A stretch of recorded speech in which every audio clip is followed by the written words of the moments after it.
Hello, gorgeous soul. Welcome to your 2020 astrology. It's extraordinary, it's full on, it's intense, it's wild, isn't it?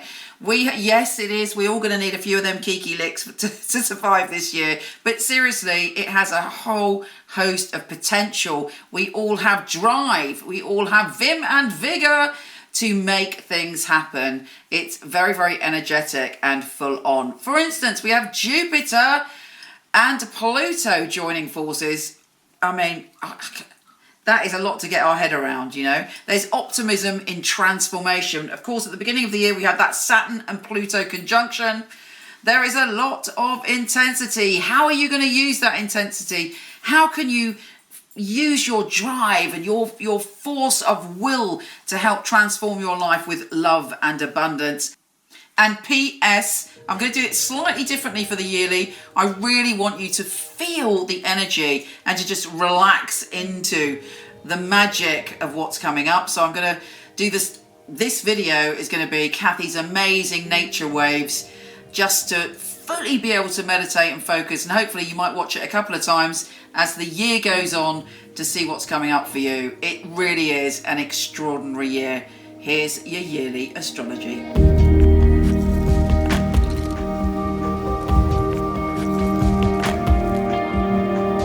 Capricorn, I can safely say this is going to be one of the biggest years of your entire life, with the opportunity to transform and to change your total existence. It's a big one, and it demands of you, literally demands of you, that you dig in and you surrender and become the person that you are meant to be, that you find out exactly who you want to be in the world, who your authentic self is, what your soul journey is, and you commit to that, and you commit to it with all of your being. It's full on.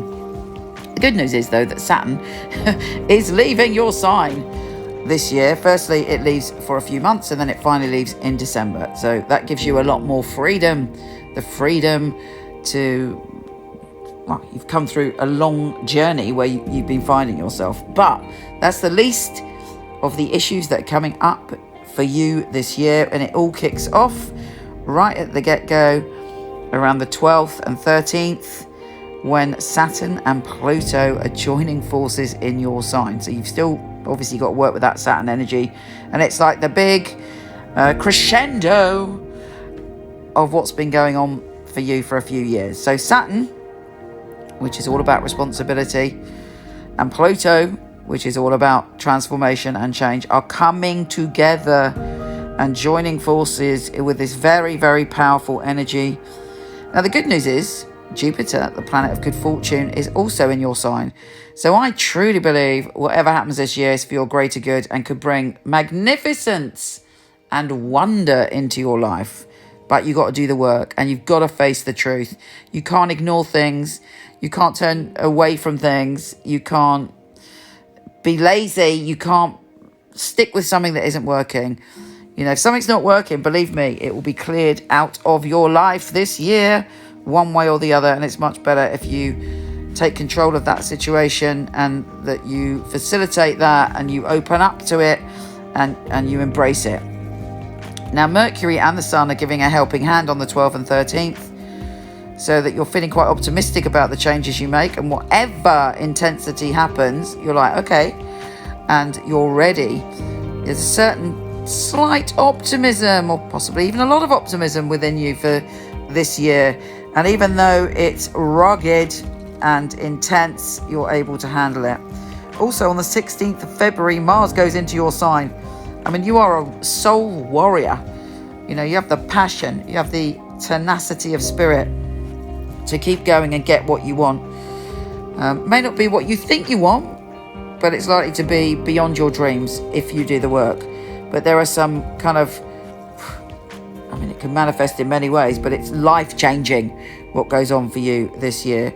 And also, you're clearing out a lot of karmic and issues and baggage that you've been carrying around a long time. But you have the strength, you have the optimism, and you have the belief in yourself, hopefully, to do it. And if you don't believe in yourself, this is the year to really work on that and work on it quickly, because it will benefit you to have faith in yourself, and it will make the transition much easier. On the 5th of March, we have Venus, the planet of love, going in your sign.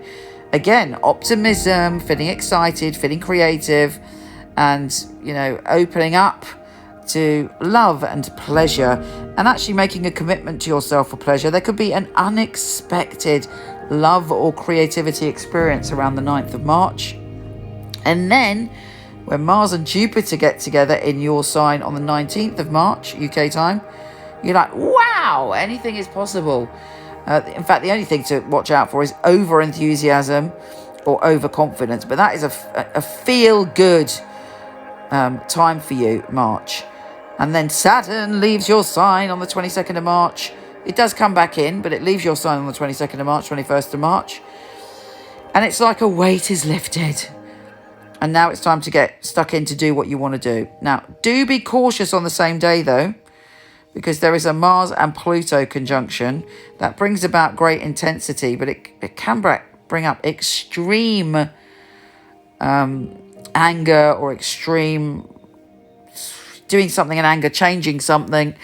It's too much. It's very intense, and as it's in your sign, you might find yourself, quite explosive on that day. Try and channel that energy in a positive way. And before that day, look at if there's anything irritating you, if there's anything making you angry. Don't let it all come out on the 22nd of March. We've also got the Jupiter and Pluto conjunction in your sign. That is full on and amazing. That's the 30th of March. But, all this year, there's a possibility of a gateway opening for you, and you literally stepping into another dimension. You're going, wow, my whole life has changed. There has been such a shift for you coming up that, like, your life could be unrecognizable. Fingers crossed in a good way. So major good luck could happen this year. But again, you have to do the work as well. Now, in your heart, what do you feel that you have to let go of? What do you feel that you want to change? What do you feel you've outgrown? These are the things to pay attention to and prepare yourself for change happening in those areas. Pluto is going retrograde in your sign on the 26th. Then you may be looking back to the past when there have been other changes. Maybe you may be looking back to the past when somebody you loved passed over. You may be looking back at the past at times when everything shifted for you, and now here you are, a new empowered person. Jupiter also goes retrograde. There's a lot of retrogrades and there's a lot of eclipses this year, so there will be you going backwards to look at the past, but there could also be some treasure, some monumental fabulousness pop up from the past. Maybe something you thought was going to happen and didn't happen could come back round, and you could be pleasantly surprised about that.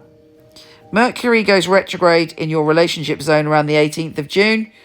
Be aware, particularly as there's a new moon on the 21st and a solar eclipse, that if you're in the wrong relationship, it's around that time where things could completely change. But make sure you're understanding the situation correctly. Could also be that you fall in love, actually, but you fall in love with someone very different to who you thought you would be with.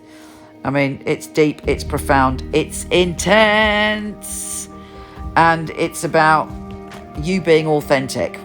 Really finding out who you are on a soul level, who you want to be with on a soul level. There's nothing superficial about this year. It's all very intense.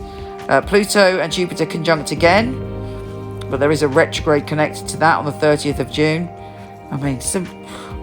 I don't even know where to begin with the wonder and magnificence and intensity of this year. Are you already feeling it? Is it already starting to rise for you?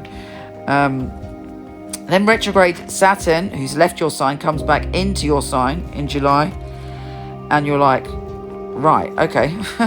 A little bit more work to do, a little bit more work on your responsibilities. There's also a full moon in your sign on the 5th of July. Another peak experience, another level of opening, another use your intuition. There's a sign there, or real knowledge coming to you, not through your rational mind, but through your intuition.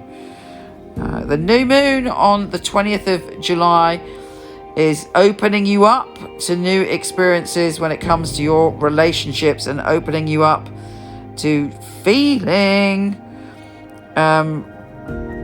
what you need to do. Am I getting confused there? It is possible I am. No, I am not. Am I? Okay, let's move on. Venus is entering another fabulous part of your relationship zone on the 7th of August. And you are opening up.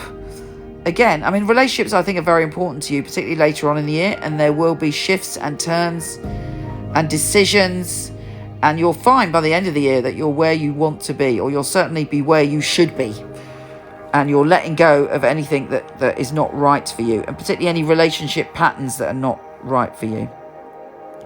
The Grand Earth Trine on the 8th of September UK time is also something incredible, an incredible burst of energy, as we have the Sun in Virgo, trine Jupiter in your sign, trine Moon in Taurus, trine Sun in Virgo. It's all about adventure and pleasure and breaking through, allowing yourself the freedom to live in the world as you want to be and to explore.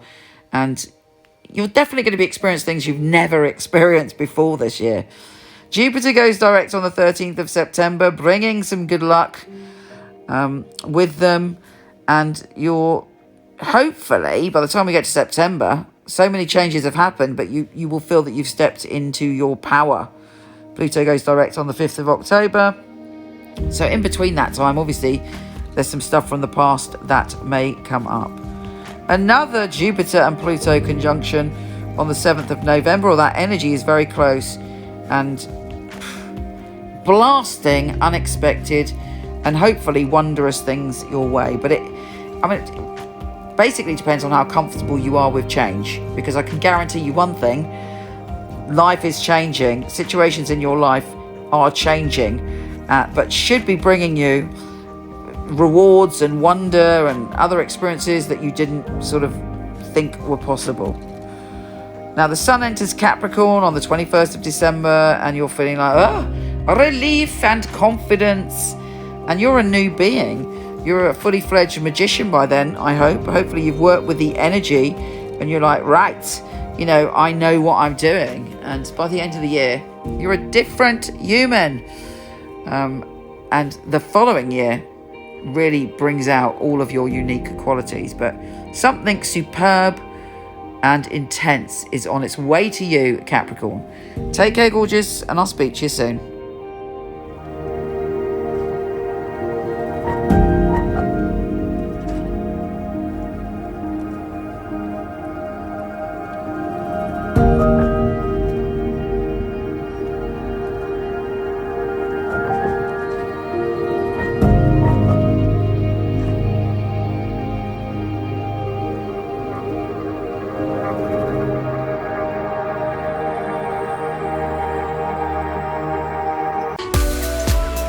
If you want to check out your written monthly, weekly, yearly astrology, pop over to my website, michelleknight.com. I'm not doing readings at the moment, but I do have a company of some of the best psychics and astrologers in the world. I've had the company for 20 years. I handpick them and they are fabulous. So I'm going to start to show you, starting now, their little videos on here. I'm Rosie. I'm a medium clairvoyant. I have a spirit guide who channels messages to me. The mediumship is absolutely wonderful because I'm just a messenger. I can empathise most definitely with people. I will also pick up on their emotions immediately as soon as I connect with someone. I'd like to describe myself as quite wise, a lot of life experience. I can identify a lot with a lot of the callers. I think if you've clocked up a few decades on this planet, it helps to make you a better reader because you can put yourself where the caller is.